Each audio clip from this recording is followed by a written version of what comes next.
हम लोग एक्सरसाइज 7.1 पढ़ चुके थे। 7.1 का पूरा कॉन्सेप्ट भी हम लोग जान चुके थे। इसमें जो हम लोग वीडियो बना रहे हैं इसमें कॉन्सेप्ट के साथ साथ एनसीईआरटी कवर कराया जा रहा है। इसमें आप जब ये पढ़ लीजिएगा तो फिर कोऑर्डिनेट ज्योमेट्री का जितना भी क्वेश्चन है वो पूरा का पूरा आप लोग बोर्ड लेवल का पूरा सॉल्व कर सकते हैं। केवल अगर एनसीईआरटी का बुक पढ़ के जाइएगा तो पूरा क्वेश्चन सॉल्व नहीं होता है। आप लोग प्रीवियस ईयर का क्वेश्चन पेपर उठाकर देख सकते हैं। उसमें क्या होता है कि बुक के अलावा एक्स्ट्रा भी कुछ क्वेश्चन पूछा जाता है, तो जिनका भी कॉन्सेप्ट अगर अच्छा नहीं है उनसे क्वेश्चन जो है पूरा का पूरा सॉल्व नहीं हो पाता है। तो हम लोग पहले कॉन्सेप्ट पढ़े हुए थे, फिर एक्सरसाइज 7.1 का क्वेश्चन नंबर 1, 2, 3 इतना हम लोग सॉल्व कर चुके थे। आज हम लोग क्वेश्चन नंबर 4 का चर्चा करेंगे। क्वेश्चन नंबर 4 में आप लोग आइए देखिए, इसमें क्वेश्चन नंबर 4 में क्या है। इसमें 3 पॉइंट दिया हुआ है, इसमें 3 पॉइंट दिया है और इसमें तीनों पॉइंट का यूज करके हम लोग को ये बताना है कि जो भुजा है वो समद्विबाहु त्रिभुज का शीर्ष है या नहीं। तो समद्विबाहु त्रिभुज हम लोग किसको कहते हैं? समद्विबाहु त्रिभुज। ये क्या होता है? तो त्रिभुज का मतलब तो आप लोग समझ रहे हैं जिसमें कितना भुजा हो, 3 भुजा। और समद्विबाहु का मतलब होता है, सम मतलब होता है समान, मतलब बराबर, द्वि मतलब होता है 2 और बाहु का मतलब होता है भुजा। यानी कि जिस त्रिभुज का 2 भुजा आपस में समान हो, बराबर हो, उसको हम लोग समद्विबाहु त्रिभुज कहते हैं। तो जो 3 कोऑर्डिनेट पॉइंट हम लोग का दिया हुआ है, तो तीनों पॉइंट यानी कि एक को ए, बी और सी मान लीजिए। एक बार ए बी का डिस्टेंस निकालिए डिस्टेंस फार्मूला से, दूरी सूत्र से, कि इसका ए बी का क्या आ रहा है। फिर हम लोग बी सी निकालेंगे और फिर हम लोग क्या करेंगे, ए सी निकालेंगे। डिस्टेंस फार्मूला का यूज करेंगे दूरी सूत्र का।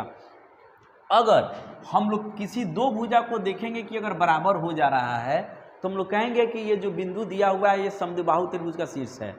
अगर 2 भुजा आपस में बराबर नहीं आएगा तो हम लोग कह देंगे समद्विबाहु त्रिभुज का शीर्ष नहीं है। तो इस क्वेश्चन को हम लोग सॉल्व करने के लिए अब देखते हैं कि कैसे हम लोग इसको सॉल्व करेंगे। तो एक हम लोग रफ चित्र बना लेंगे इसके लिए। यहाँ हम लोग एक फिगर ड्रॉ करेंगे, इसमें हम लोग तीनों कोऑर्डिनेट पॉइंट को दर्शा देंगे। जैसे एक का हो गया 5, -2, फिर दूसरा हो जाएगा 6, 4 और तीसरा हो गया 7, -2 ऐसे। तो हम लोग इसमें लिखेंगे माना कि ए कोऑर्डिनेट 5, -2, बी कोऑर्डिनेट 6, 4 और सी कोऑर्डिनेट 7, -2 ऐसे दिया हुआ है। अगर ए बी सी नाम दिया होता तो हम लोग जो लिखे हैं माना कि ये नहीं लिखते, लेकिन इसमें केवल पॉइंट दिया हुआ था इसलिए हम लोग लिखेंगे कि माना कि ए कोऑर्डिनेट, बी कोऑर्डिनेट और सी कोऑर्डिनेट। यहाँ तक बात समझ रहे हैं? अब दूरी सूत्र का प्रयोग कीजिए और ए बी निकालिए। ए बी का फॉर्मूला होगा रूट अंडर, क्या बताए थे, एक्स में से एक्स को घटा के होल स्क्वायर लिखिए। तो ए बी का मतलब केवल ये ए बी से है, बाकी नीचे से हम लोग कोई लेना देना नहीं है। तो ए बी निकालने के लिए हम लोग क्या करेंगे, एक्स वाला पहला वाला होता है, वाई बाद वाला होता है। तो एक्स में से एक्स को घटा दीजिए, यानी कि 6 - 5 इसका होल स्क्वायर प्लस, फिर क्या लिखेंगे 4 माइनस, और ये माइनस जब खींचेंगे तो ये प्लस हो जाएगा इसका होल स्क्वायर। बात समझ रहे हैं ना?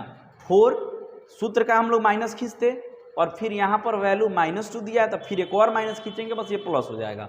अब इसके बाद हम लोग लिखेंगे रूट अंडर 6 में से 5 को हम लोग माइनस करेंगे, 1 आया, 1 का स्क्वायर प्लस यहाँ पर कितना आ गया, तो 6 का स्क्वायर।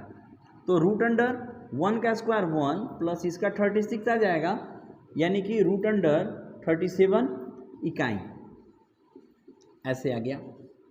ठीक है, तो हम लोग ये किसका वैल्यू निकाल लिए, ए बी का। अब ए बी के बाद हम लोग निकालेंगे फिर बी सी।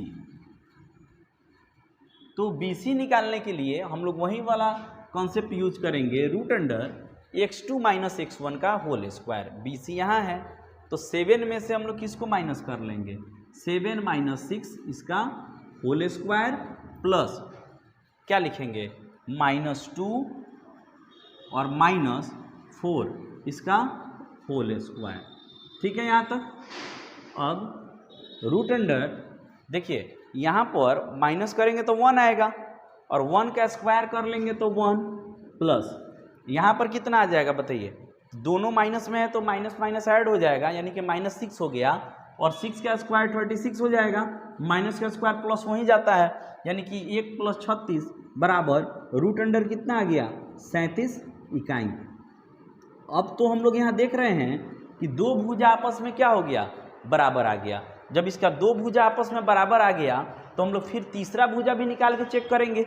यदि तीसरा भुजा जो है वो भी बराबर आ जाएगा तो हम लोग क्या कहेंगे कि ये समबाहु त्रिभुज का शीर्ष है। ठीक है, तो हम लोग अब तीसरा भुजा निकालने के लिए जाएंगे यानी कि हम लोग निकालेंगे अब क्या तो AC।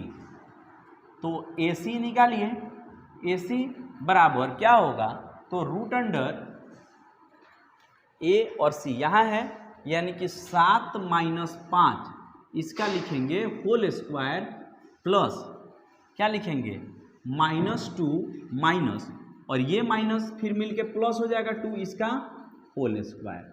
अब क्या होगा प्लस माइनस कट गया, यहाँ पर आएगा रूट अंडर कितना 2 इसका स्क्वायर, स्क्वायर से रूट कैंसल यानी कि यहाँ पर कितना आ जाएगा 2 इकाई। ऐसे आ गया। ठीक है, यहाँ तक आप लोग बात समझ रहे हैं। अब इसके बाद हम लोग क्या करेंगे लिखेंगे यहाँ कि चूंकि दो भुजा आपस में बराबर आ गया है, कौन कौन तो AB बराबर है किसके BC के, तो AB बराबर BC और ये बराबर नहीं है AC के, इसलिए ये बिंदु में समद्विबाहु त्रिभुज के शीर्ष हैं। ठीक है, दो भुजा बराबर आ गया तो समद्विबाहु त्रिभुज का शीर्ष है। अगर दो भुजा बराबर नहीं आता तो हम लोग कह देते समद्विबाहु त्रिभुज का शीर्ष नहीं है। अगर इसी तरीका से ये भी क्वेश्चन में आ सकता है कि क्या ये जो दिया गया बिंदु है समबाहु त्रिभुज का शीर्ष है या नहीं, तो अगर समबाहु पूछता तो समबाहु कहने का मतलब क्या होता है जिसका सभी भुजा आपस में बराबर हो जाए यानी कि तीनों भुजा आपस में बराबर हो। तो तीनों भुजा अगर बराबर होता तो हम लोग कहते समबाहु का शीर्ष है। और इसी क्वेश्चन में पूछता कि क्या ये दिया गया बिंदु समबाहु त्रिभुज का शीर्ष है, तो हम लोग क्या कहते कि जब दो बराबर है तीसरा बराबर नहीं है तो समबाहु त्रिभुज का शीर्ष नहीं है। यहाँ तक